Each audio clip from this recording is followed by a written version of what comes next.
শীতের সকালে বিছানাটা ছাড়তে একটু দেরি হয়ে যায়, তবে এর চেয়ে বেশি আর দেরি করলে কিন্তু চলবে না। এখন 7টা বেজে গেছে, তাই তড়িঘড়ি করে ঘুম থেকে উঠেই আগে বিছানাটা গুছিয়ে নিলাম। তারপর লেগে পড়লাম ডাস্টিং করার কাজে। আর ঘরের এই ফার্নিচারগুলি ডেলি একটু ক্লিন না করলে মনে হয় যেন ঘরটা আনফ্রেশ হয়ে আছে।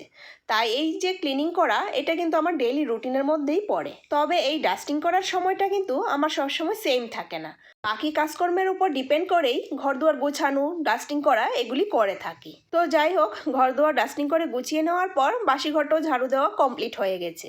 আর এদিকে কিন্তু আকাশে সূর্যি মামা উকিঝুঁকি করছে। আর এখন তো উইন্টার সিজনের বিদায় নেওয়ার সময়টা এসে গেছে, তার জন্য কিন্তু সারা দিনভর সূর্যি মামার প্রখরটা ভীষণ তেজ থাকে।